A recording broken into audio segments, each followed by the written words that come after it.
Kumusta po lahat? Magandang tanghali po. Magandang balita ito para sa mga taga-suporta ni Senador Rodante Marcoleta. Bakit? Sapagkat dinismiss ng COMELEC, kinontra ng COMELEC yung isinampang kaso sa kanya ng ombudsman na plunder. Yan po ang pag-uusapan natin sa araw na ito. Bago magpatuloy sa ating video ay nais ko munang bumati sa inyo lahat ng magandang araw po, magandang umaga. Kumusta na lahat? Ito, nabasa ko sa Pinoy Showbiz yung isang balita na walang katotohanan yung plunder case laban kay Senador Rodante Marcoleta. Ang galing. Ibig sabihin, kinontra ng COMELEC yung isinampa ng ombudsman kay Senador Rodante Marcoleta na plunder. Ang mabuti po, basahin po natin para maliwanagan po kayo lahat. Sama-sama nating basahin at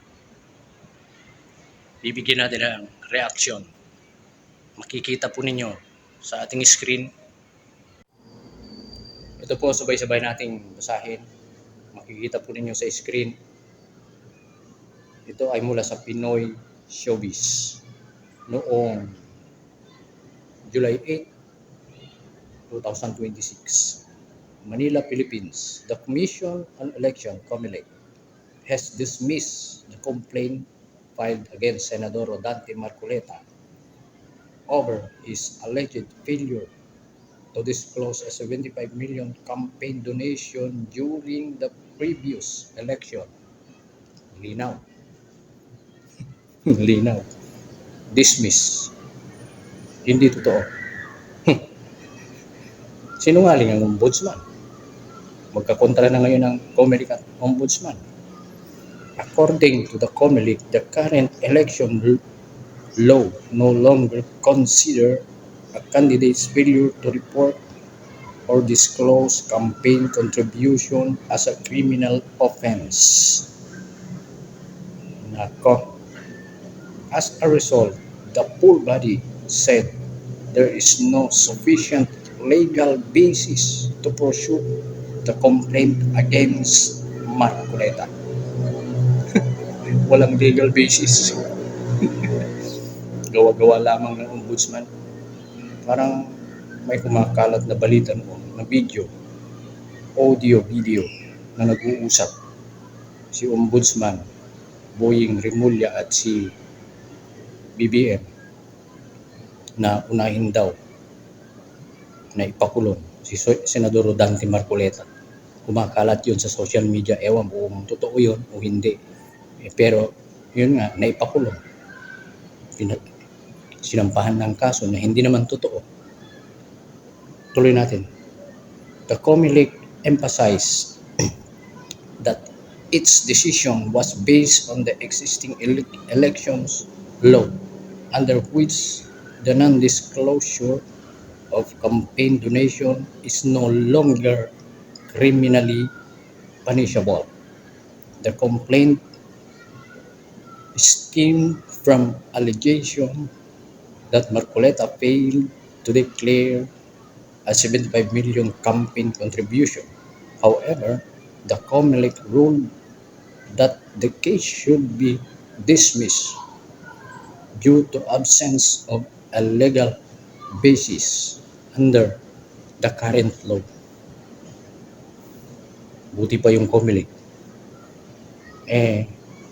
Talagang pinapatotohanan na hindi yung kriminal, hindi yung pandaraya. Lahat ng mga kritiko ni Senador Rodante Marcoleta sinasabi na karapat dapat daw siyang makulong dahil nagnakaw. Wala nang ninakaw. Yung tinanggap nga niya ay contribution mula sa isang private na tao. Hindi naman galing yun sa kaban ng bayan o pera ng Pilipinas. Pera ng individual, nakakaintindi dito ng mga ito. Kaya yung mga kritiko ni Senador Rodante Marcoleta, yan, puro lang kasi kayo paninira. Sinasabi ninyo na karapat dapat siyang makulong. Tapos pinagtatawanan ninyo ngayon na may sakit. Siyempre may edad na yun 72 years old. Hindi na normal ang dugo nun. Yung mga ganong mga edad, mayroon ng maintenance para sa kanilang mga katawan. Hindi na normal yung daloy ng dugo nila. Ito, balita. Panoorin po natin sa Net25 kung ano ang tungkol sa kondisyon ni Senador Dante Marcoleta. Mananatiling hindi po stable ang blood pressure ni Senador Rodante Marcoleta sa kanyang confinement sa Philippine National Police General Hospital. Ayon po kay Dr. at Lieutenant Colonel Benali Bayani, Chief ng Internal Medicine Department ng PNP General Hospital, bukod daw po sa problema sa presyon ng dugo, nakitaan din ang mambabatas ng mild pneumonia. Sa kabila nito, hindi pa rin lumalabas ang resulta ng medical examination ni Senador Marcoleta. Dahil dito, sinabi ng PNP spokesperson Colonel Allen Reyco na improbable pa na personal na dalhin sa Sandigan Bayan si Senador Marcoleta. Samantala, ipinagpaliban ng Sandigan Bayan 3rd Division ang nakatakdang arraignment at pre-trial proceedings ng kasong plunder ni Senador Marcoleta at sa 3 kapwa-akusado. Nakatakda sana ang pagdinig sa July 10, ngunit hindi. May nakatakda na palang arraignment sana tungkol sa kanilang kaso ng plunder, pero ipinagpaliban dahil sa kondisyon ng kanyang katawan. Di ito matutuloy dahil sa nakabinbing motion na kailangang maresolba bago umusad ang proseso ng kaso. Kala ko yung dahil sa kondisyon, mayroon palang nakabinbin na hindi pa natatapos ng mga proseso para umusad yung kaso. Kasi nga illegal yung pagkakabigay sa kanya ng kasong plunder. Sa ngayon, wala pang inilalabas na bagong petsa para po sa arraignment at pre-trial proceedings ang Sandigan Bayan. Ayun. Ay naku po. Lahat ng mga basher ni Senador Rodante Marcoleta, ang masasabi ko sa inyo, pika.